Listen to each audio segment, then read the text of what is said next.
तो hello friends, कहानी के शुरू में हमें बताया जाता है साल 2125 में हवा में से 4 बड़े बड़े टावर अपेयर हुए, जिनके अंदर में से 4 गॉड ऑफ डिजास्टर भी अपेयर हुए। जिन चारों के पास गॉड लाइक पावर, वो हमारी पृथ्वी पर तबाही मचाने के लिए बहुत सारे डिमोनों के नेतृत्व किए। उन लोगों को रोकने के लिए इंसानों में से जो सबसे ज्यादा ताकतवर थे वो एक साथ आए और उन चारों में से एक डिजास्टर गॉड को दबोच लिए। उसके बाद हमें बहुत सारे लोगों के लाशें दिखाया जाता है और वहीं पे हम हमारे मेन कैरेक्टर एलिन को देखते हैं, जो कि किसी के ऊपर बैठा होता है और वो जिसी के ऊपर बैठा होता है वो उन 4 डिजास्टर गॉड में से एक होता है। तो एलिन कहता है, हम जीत गए, आखिरकार हम जीत गए। इतने सारे लोगों के सैक्रिफाइस देने के बाद हम जीत गए।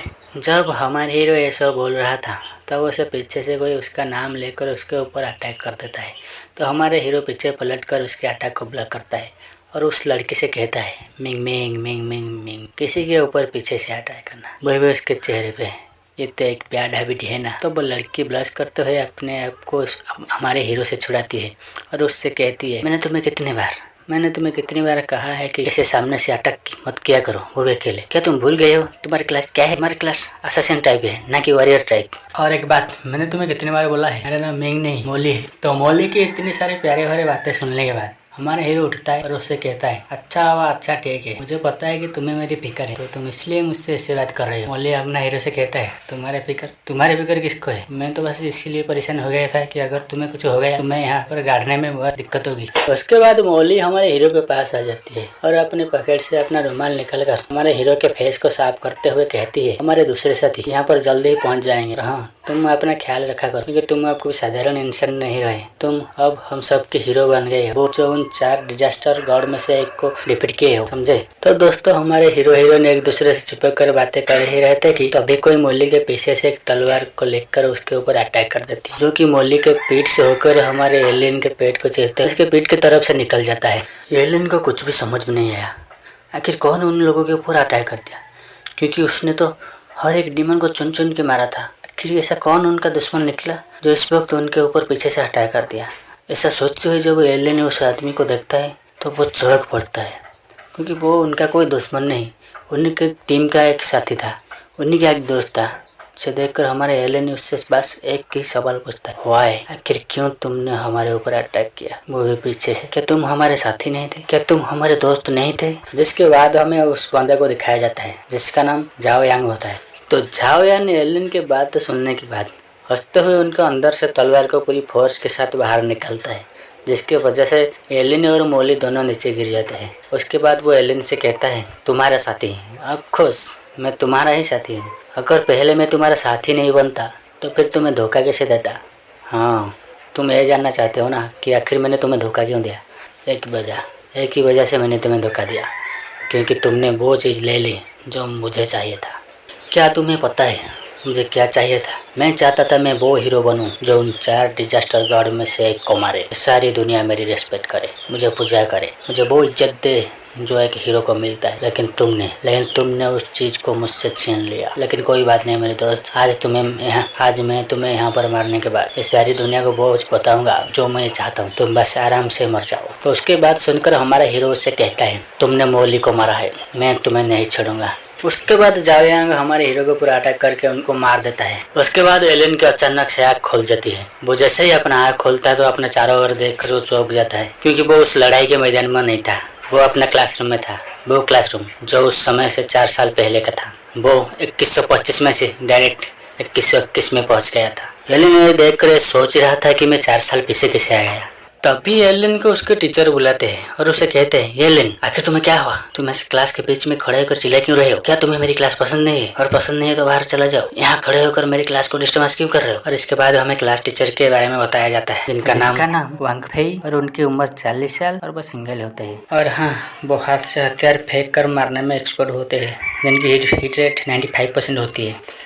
इसी के बाद हमें टीचर को दिखाया जाता है, जो एक पेन को हमारे हीरो के ओर फेंकते हुए कहते हैं, तुम्हें क्या मेरी क्लास मजाक लग रही है जो तुम मेरी क्लास में से डिस्टर्ब कर रहे हो? या फिर तुम्हें ये लग रहा है कि तुम्हें मुझसे ज़्यादा पता है? चाहता होगा तुम्हें मुझसे ज़्यादा पता है तो क्यों ना तुम सारे स्टूडेंट को ये बताओ कि आखिर ये टावर एरिया क्या है?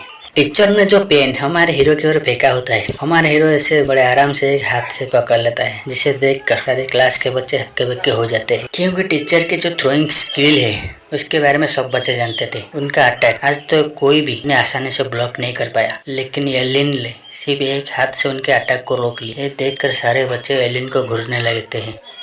जहाँ सारे बच्चे एलिन को घूर रहे थे, वहीं एलिन अपने ख्यालों में डूबा हुआ था। वो अपने दिल में सोच रहा था, क्या यार सच में मैं 4 साल पहले आ गया? तभी उसे उसकी टीचर की आवाज़ सुनाई देती है। टीचर की बात सुनकर एलिन उनसे कहता है, ऑफ कोर्स मुझे टावर एरिया के बारे में पता है। तो एलिन टीचर को ये सब कहने के बाद टीचर ने जो पेन एलिन की तरफ फेंका था उसके अंदर से एक बटन को दबा देता, जिससे कि वहाँ पर टावर एरिया की पूरी वीडियो चलने लगती है। जिस वीडियो को दिखाते हुए एलिन टीचर और सभी स्टूडेंट्स को टावर एरिया के बारे में एक्सप्लेन करने लगता है। ये सब शुरू हुआ 2111 के नवंबर महीने की पहले तारीख। उस दिन 4 टावर कहीं से रहस्यमय तरीके से प्रकट हुए। उसके बाद लाल रंग की बारिश ने पृथ्वी के 3/4 हिस्से को अपने चपेट में ले लिया। वो लाल रंग की बारिश जहाँ पर भी गिरती उसकी ज़मीन पूरी बंजर बन जाती थी, और वहाँ पर इंसान तो इंसान, कोई पेड़ भी उग नहीं पाता था।